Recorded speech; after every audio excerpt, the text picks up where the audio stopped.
أعمارنا أعمالنا وبها سمت أسماؤنا نمضي وتبقى. طائرة الأباتشي في عاصفة الحزم، وكان قد تدرب عليها الطيارون السعوديون في مناورات سابقة تنظمها وزارة الدفاع السعودية بالتعاون مع الحلفاء تحضيرا لعمليات عسكرية حقيقية. منذ بداية المعركة مع الحوثيين استخدمت القوات السعودية عددا كبيرا من طائرات الأباتشي، ويجدر الذكر بأن طائرة الأباتشي أمريكية الصنع وتحتل الصدارة في قائمة الأسلحة الجوية. استمرت الميليشيات الحوثية في تحريك عناصرها باتجاه الحدود السعودية، والقوات البرية السعودية تقوم بدورها في هذا الجانب.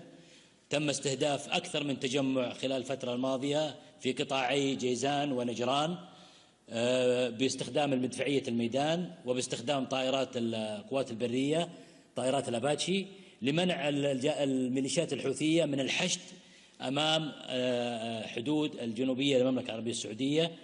ونؤكد على أن هذه العمليات ستستمر ما دام هناك استمرار لهذا النوع من الحشود.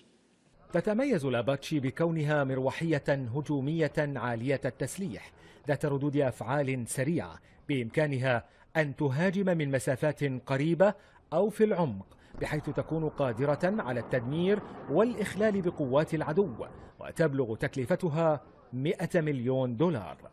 يطلق على الأباتشي اسم الدبابة الجوية بسبب تحملها الظروف المناخية القاسية، وعلى مدار اليوم ليلا ونهارا معتمدة على ما تحتويه من تقنيات جعلت منها المقاتلة الأكثر شراسة وخطورة على القوات البرية في المواجهات الحربية، إضافة لقدرتها على الصمود حتى بعد إصابتها في مناطقها الحساسة.